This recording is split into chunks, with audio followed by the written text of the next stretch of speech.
Welcome back, সকলকে স্বাগত horror 2.0 20 number এপিসোডে। সঙ্গে আমি আছি সৌমিক। সবাই কেমন আছেন? আশা করি সবাই ভালো আছেন। দেখতে দেখতে আমরা 20 নাম্বার এপিসোডে পৌঁছে গেছি। আপনাদের ভালোবাসা ছাড়া এত দূর আসতেই পারতাম না, তাই এভাবেই সাপোর্ট করতে থাকেন, আমি আরও অনেক দূরে যাব। আর আপনার সঙ্গে ঘটে যাওয়া ঘটনা আমাদের সঙ্গে শেয়ার করতে চাইলে ডিসক্রিপশনে নাম্বার দেওয়া আছে, ঘটনা বলে অথবা টেক্সট করে পাঠাতে পারেন। আপনার ঘটনা যদি ভালো লেগে থাকে তাহলে অবশ্যই আমার চ্যানেলে আপনার ঘটনা বলা হবে। তো চলো বেশি দেরি না করে আসল ঘটনাতে আসা যাক। আজকের ঘটনাটি পাঠিয়েছে হৃদয় মুর্শিদগঞ্জ থেকে। এসএসসি পরীক্ষাতে ভালো রেজাল্ট করার পর ভেবেছিলাম ঢাকার কোনো একটা ভালো কলেজে ভর্তি হব, কিন্তু পারলাম না। তাই বিক্রমপুরের কেবি ডিগ্রি কলেজে ভর্তি হতে হলো, তাও আবার আমাদের গ্রাম থেকে প্রায় মাইল খানেক দূরে। পড়ালেখার সুবিধার্থে আমি এক আত্মীয়র বাড়িতে উঠে পড়লাম। ভালোই কাটছিল শীতের মধ্যে চাদর মুড়ি দেওয়ার সেই দিনগুলি। বিকালে নতুন নতুন জায়গার ঘোরার মজাই অন্যরকম। বিক্রমপুরের এই জায়গাগুলি অনেকটা আজোপাড়া গায়ের মতোই। সন্ধ্যার পর চারিদিকটা যেন জনমানব শূন্য হয়ে যেত অনেকটা। প্রতিদিনের মতো সন্ধ্যায় ঘরে ঢুকলাম। ঘরে ঢুকেই টেবিলের উপর একটা চিঠি পাই।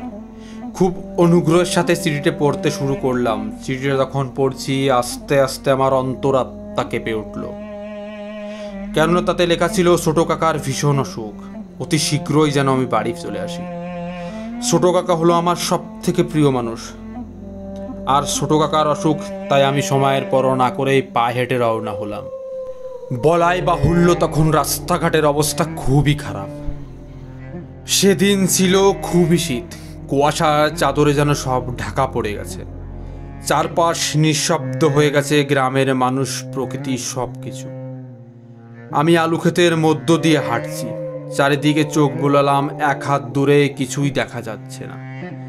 তবে আশেপাশে যে কোনো জনবসতি নেই তাতে আমি একদম নিশ্চিত।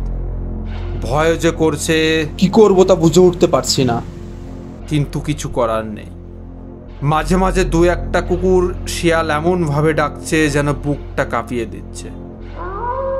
কিন্তু সব কিছুর ঊর্ধ্বে ছিল ছোট কাকুকে নিয়ে চিন্তা। আমি শুধু হাঁটছি আর হাঁটছি। হঠাৎ করে আমি মানুষের অস্তিত্ব বুঝতে পেলাম। মনে হলো আমার থেকে কিছুটা দূরে চাদর গায়ে কোনো এক পথচারী চলছে। চারিদিকে এত কুয়াশা যে পথচারীর মুখটা ভালো করে দেখতেও পারছি না।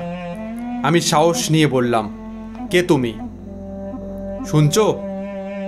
চাদরের ভিতর থেকে লোকটি বলল, বড় পাড়া যাচ্ছ বুঝি? আমি বললাম, হ্যাঁ। তোমার ছোট চাচার অসুখ করেছে শুনেছ? আমি বললাম, হ্যাঁ। কিন্তু তিনি আজ সকালেই তো মারা গেছে। এ কথা শুনে আমার দুটো পা যেন স্থির হয়ে গেল। শোকের জ্বালা বুকে নিয়ে পথিকের সঙ্গে চলতে থাকলাম। একটু পরে লক্ষ্য করলাম পথিকটি কোথায় যেন হারিয়ে গেল। চারিদিকে নিঃশব্দ, কোনো শব্দ নেই। চারিদিকে গাঢ় অন্ধকার, যেন ভরা কুয়াশা। এক অজানা ভয় আমার ভিতরটা গ্রাস করছে। কে ছিল ওই পথিক? খোঁজাখুঁজি করে আর পাচ্ছিলাম না। তখন আনমনে আবার হাঁটতে শুরু করলাম। হঠাৎ করে আবার সেই চাদরে মোড়া লোকটি দেখতে পেলাম। আমি জিজ্ঞাসা করলাম, কোথায় গেছিলে? লোকটি বলল, সামনের কাচারি বাড়িতে আমার এক বন্ধু থাকে, সুযোগ পেয়ে ওই বন্ধুর সঙ্গে দেখা করে আসলাম। কাচারি বাড়ি? ওটা তো একটা অভিশপ্ত বাড়ি। ভয় যেন তখন আমার শরীর পাথর হয়ে গেছে।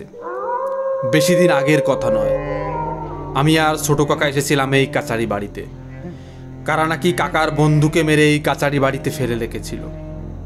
কিন্তু তারপর থেকে অনেকেই কাচারি বাড়িতে অনেক কিছু দেখেছে, অনেক কিছু শুনেছে।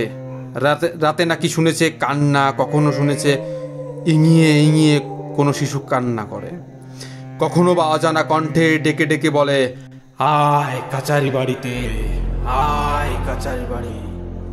ভয় তখন আমাকে আটকে ধরেছে, কিন্তু ভয় স্বীকার করার মতো কাপুরুষ আমি নই।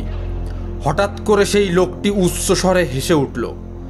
এমন ভয়ানক চিৎকার, আমার মনে হলো যেন আমার অন্তর আত্মা আমার খাঁচা ভেঙে বাহির বেরিয়ে আসবে। তারপর আমি সাহস রেখে সামনের দিকে হেঁটে যাচ্ছি। আমার এখনো সেই লোকটির মুখ দেখতে পারিনি। সামনেই পড়ল একটা বট গাছ, আর এরপরই আমাদের গ্রাম। পাশের গ্রামে থাকতো এক বিউটি, এই বটগাছেই গলায় দড়ি দিয়ে সে আত্মহত্যা করেছিল। কেমন জানি মনে হচ্ছিল আমি যখন ওই বটগাছটি অতিক্রম করব তখন যেন আমার মৃত্যু হবে। লোকটি আবার হেসে বলল, ভয় পাচ্ছ? আমি বললাম, কিসের ভয়? বিউটির কথা ভাবছো জি? সত্যি কথা বলছি, এই কথাটি শোনার পর আমার মনে হলো এবার আমার মৃত্যু তো অনিবার্য। পথিকটা আবার বলল, ভয় লুকিয়ে রাখা যায় না। তুমি বিউটির লাশের কথাই চিন্তা করছো, তাই না? কি বলল লোকটা? বুকে হাত রেখে হৃৎপিণ্ডের আওয়াজ শুনতে পেলাম মনে হলো। দৌড়ে চৌরাস্তার মোড়ে এসে পৌঁছালাম। যেন কানো অন্ধকার গুমটা বেঁধে পড়ে আছে এখান থেকে আমাদের ঘর দেখা যাচ্ছে। বাড়ি দেখতে পেয়ে কেমন যেন একটু সাহস ফিরে পেলাম। চাদর মুড়ি দেওয়া লোকটা কিছু সময় নিঃশব্দ থাকলো। হঠাৎ লোকটি আস্তে আস্তে চাদরটি সরিয়ে পড়ল। দেখ তো, আমাকে চিনতে পারিস কিনা? চাঁদের আলোয় তার মুখটি দেখলাম, সঙ্গে সঙ্গে মাথাটা যেন ঘুরে গেল। এ তো ছোট কাকু। বলতেই যেন চারিদিকটা অন্ধকার হয়ে আসলো। কতদিন যে জ্ঞান শূন্য ছিলাম মনে নেই। চোখ খুলতেই মাকে দেখতেই হাউমাউ করে কেঁদে উঠলাম। ঘটনাটি খুলে বললে অনেকে বলে এটা মিথ্যা কথা, আর অনেকে বলে এটা চোখের ভুল, কিন্তু আমার পরে আমার পুরো বিশ্বাস আছে যে ছোট কাকু শেষবারের মতো আমাকে দেখে গেছিল। তাই আমার এই ছোট্ট ঘটনাটি যদি আপনার ভালো লেগে থাকে তাহলে অবশ্যই আপনার চ্যানেলে এই ঘটনাটি শোনাবেন। আপনার মুখে এই ঘটনাটি শুনে আমার খুবই খুশি হব। তো ততক্ষণে সবাই ভালো থাকবেন, সুস্থ থাকবেন। ধন্যবাদ। দেখা হচ্ছে পরবর্তী এপিসোডে।